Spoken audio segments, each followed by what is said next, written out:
Obrigado, presidente. Como é não deliberativa, presidente, ontem... Ok. Foi assegurado lá os 20 minutos, que também eu vou presidir para Vossa Excelência com o mesmo objetivo. Mas, presidente, eu tenho feito muito debate na Comissão de Direitos Humanos, por provocação da sociedade, sobre a famosa Emenda Constitucional 95, que limitou os gastos por 20 anos. Continua sendo um dos assuntos mais questionados em todo o debate que eu realizo naquela comissão.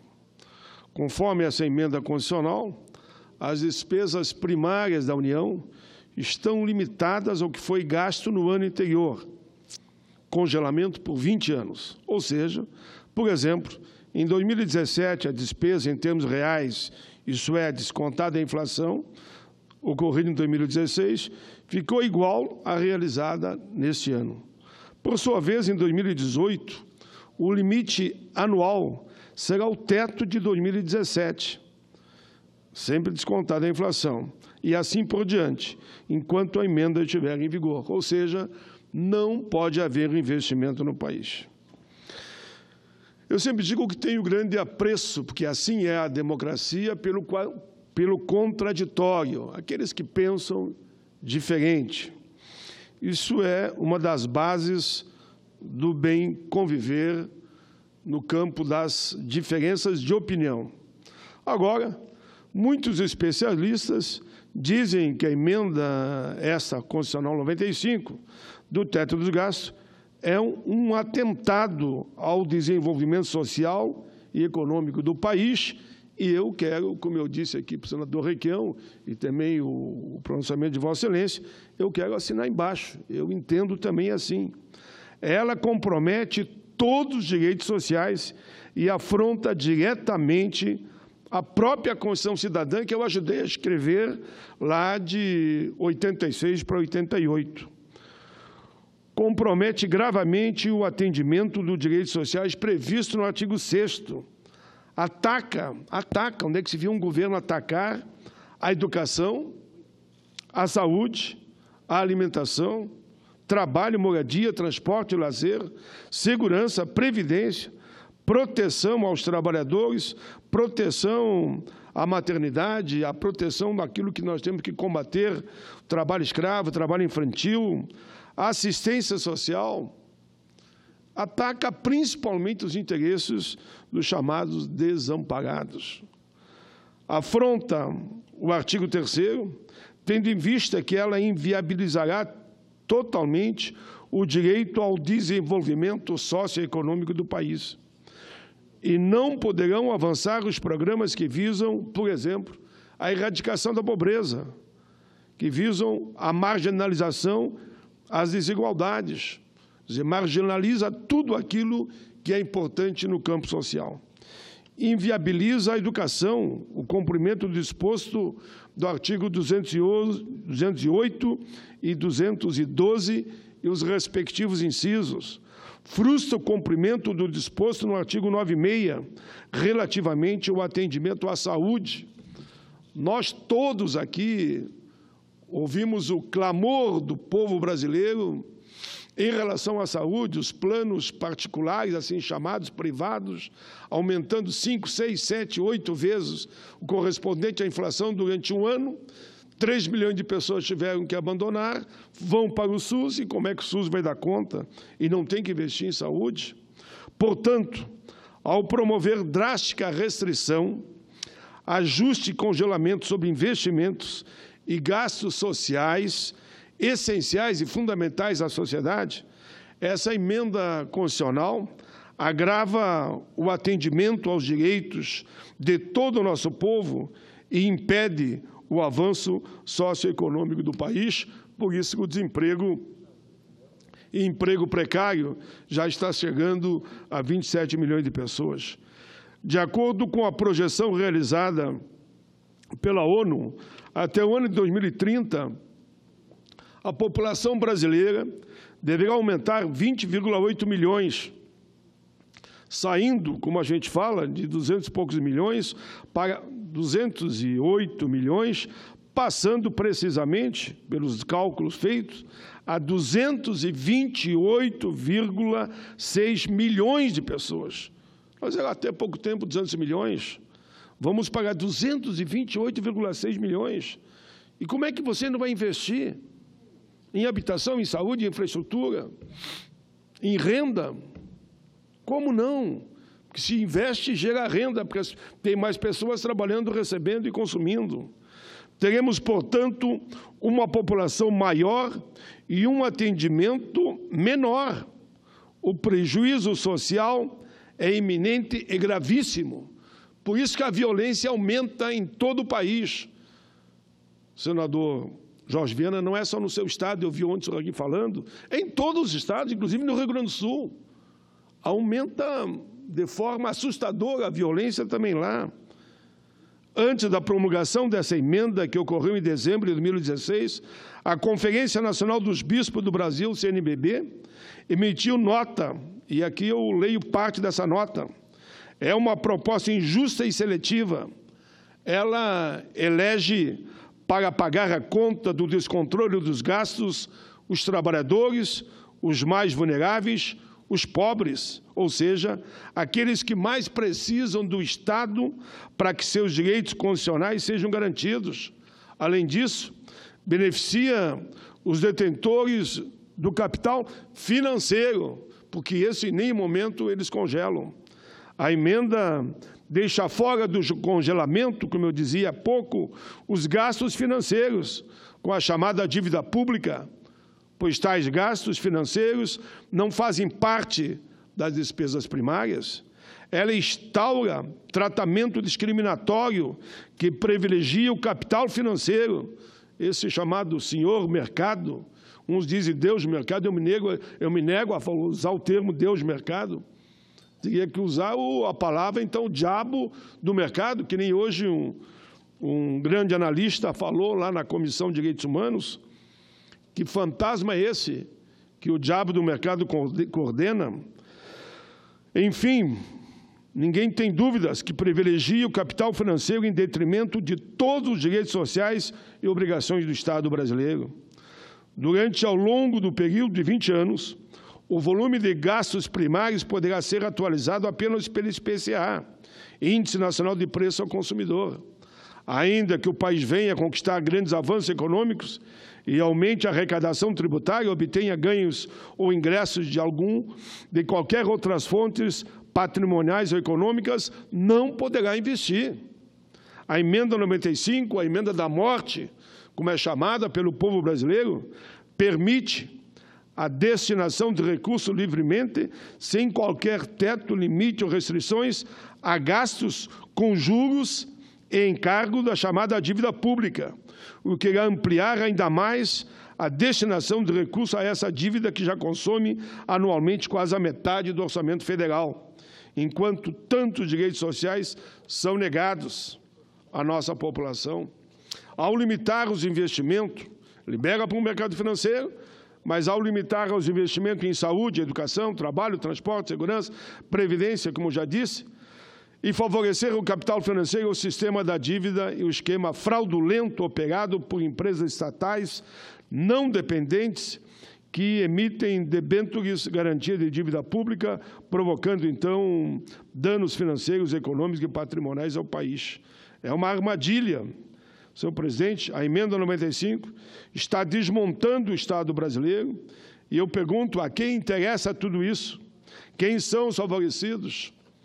Com total certeza, não é a população brasileira, não é os mais pobres, não são os vulneráveis, os necessitados, não é a juventude, não são os estudantes, não são os trabalhadores, não são os aposentados, muito menos são os desempregados.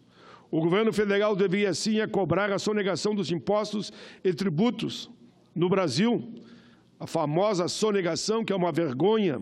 Segundo o Sindicato Nacional dos Procuradores da Fazenda, Simprofaz, o Brasil deixa de arrecadar por ano cerca de 8% do PIB nacional.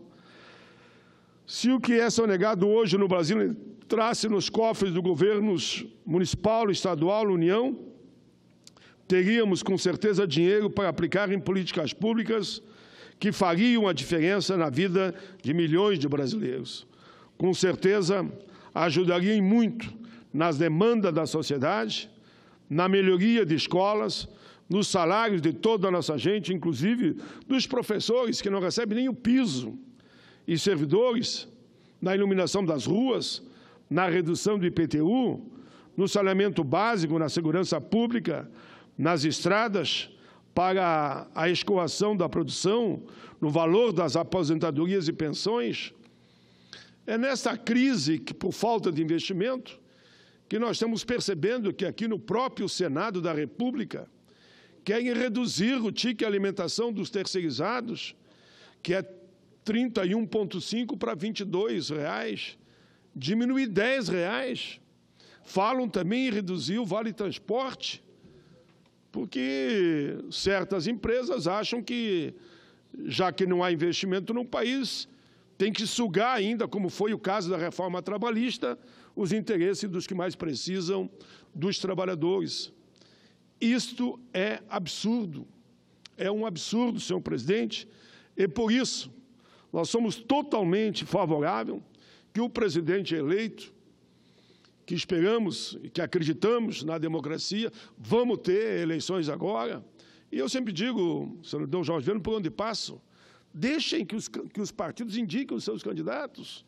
Cada um indique o seu. Eu e Vossa Excelência temos candidato ao presidente, que é o Lula. Não é porque ele está em primeiro em todo lugar, em todas as pesquisas, no primeiro e no segundo turno, como quiserem, mas que sempre foi o nosso candidato, e não é de hoje. Vamos deixar que o povo decida.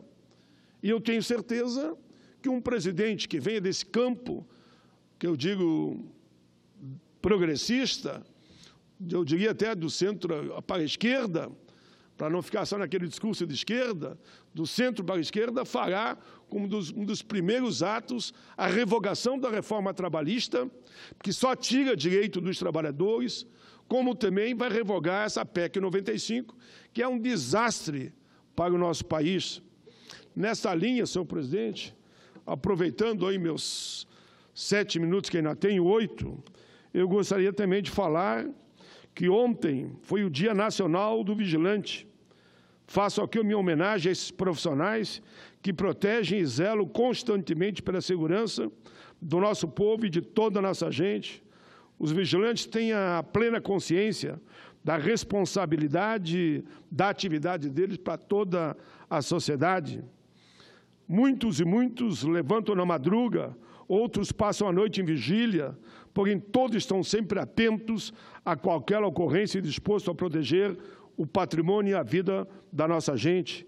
Quero lembrar que fui o autor do projeto de lei do Senado, número 10 de 2010, que criou o Dia Nacional dos Vigilantes, lei número 13.136 de 2015. Dia 20 de junho é uma data de grande expressividade para essa categoria, pois nesse mesmo dia, há 31 anos, foi sancionada a lei que regulamentou a atividade profissional do vigilante.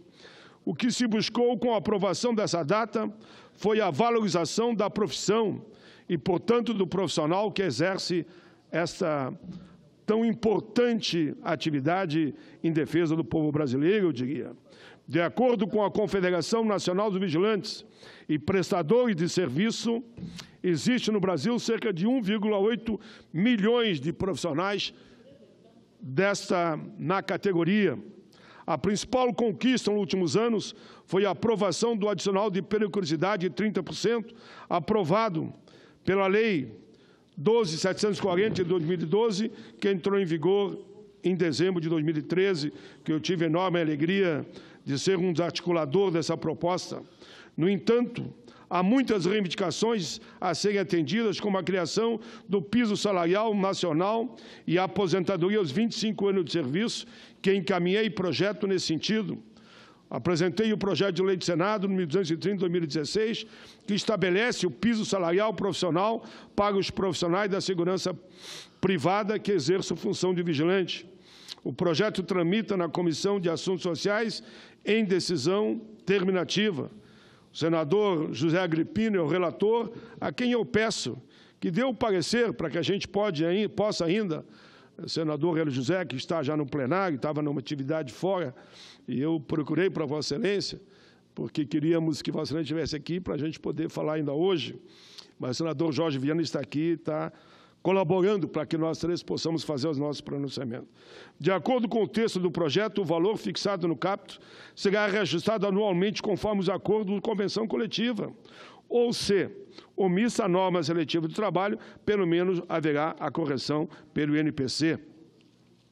Senhoras e senhores, vejam bem, o salário profissional não se confunde com o salário mínimo, pois esse é geral para qualquer trabalhador, enquanto que o salário profissional se refere ao salário de uma profissão ou categoria de trabalhador. O salário mínimo visa atender às necessidades básicas da nossa gente, e conforme o Diese, devia estar em torno de R$3.000. Mas quando nós assumimos, senador Jorge Viana, esse debate com o salário mínimo, no governo Lula e Dilma, o salário mínimo, tem que ser dito aqui, era $60. E hoje ultrapassa de $300. É um ganho que, com certeza, contribui, inclusive, para reativar o mercado de emprego no Brasil. Nas hipóteses, como da segurança privada, em que a atividade empresarial expõe o obreiro a risco exacerbado, impondo-lhe ônus mais que os demais trabalhadores em qualquer lugar do país, pois o risco de vida de um vigilante acontece em todas as partes do país. Paulo Paim. Em seguida, eu passo uma parte de Vossa Excelência, só vou concluir esse raciocínio. Enfim, estamos aqui fazendo essa fala, homenageando todos os profissionais que atuam nessa área. Essa é uma discussão proposta também no Estatuto da Segurança Privada, que eu sou totalmente favorável, e que só não foi votado aí no Estatuto, porque nós temos ali, e o senador Eunício tem sido até muito equilibrado, porque eu só quero assegurar que as pessoas com deficiência têm que ter também a política de cotas junto a toda a área da vigilância. Sabemos que há áreas que eles podem atuar respeitando a sua deficiência, mas ocupando o seu espaço. Enfim, o Estatuto está na ordem do dia, poderá ser votado a qualquer momento. Quero dizer aos vigilantes que eu estou do lado deles, sei que é um sonho a aprovação desse Estatuto para os valorosos vigilantes que emprestam a vida em defesa de nossas vidas e do patrimônio de toda a nossa gente. Sei que na maioria dos estados já haviam instituído esse dia. Unifiquei a data nacionalmente, esse sentimento profissional. Por isso, apresentei e aprovamos o projeto, que já é lei. Os vigilantes merecem o nosso respeito. Viva o Dia Nacional dos Vigilantes. Vida longa a todos os vigilantes do nosso país. Se você permitir, últimos 2 minutos, eu concedo ao senador Hélio José. É 1 minuto. Depois assumo aí para Vossa Excelência fazer seu pronunciamento. Com a palavra, Vossa Excelência. 1 minuto, eu só quero senador Paulo Paim, cumprimentá-lo, cumprimentar o nosso novo presidente, senador Jorge Viana, e cumprimentar todos os vigilantes do Brasil, pela essa data importante, que é o Dia Nacional dos Vigilantes, dizer que eu e o senhor brigamos muito pelos vigilantes, no Estatuto dos Vigilantes da CAS e outras comissões. Igual o senhor falou, está pronto, está redondo, amadurecido para votar aqui nessa casa, né? Só falta o atendimento aos PCDs, aos vigilantes portadores com pessoa com deficiência, e com certeza a gente vai conseguir chegar a um bom termo. Parabéns a Vossa Excelência pelo pronunciamento, assine embaixo. Ontem eu e Vossa Excelência falamos, inclusive, com o presidente sobre esse tema. Sobre esse tema tão importante, né? Dia dos Vigilantes, a questão da terceirização, que precisa ter o carinho e o olhar voltado para a cidadania e pelos direitos humanos. Muito obrigado, senhor presidente. Muito obrigado, senador Paulo Paim, e meus cumprimentos. Quero que seja colocado na íntegra uma parte, senador Hélio José, presidente, pela importância da fala do nosso senador Hélio José.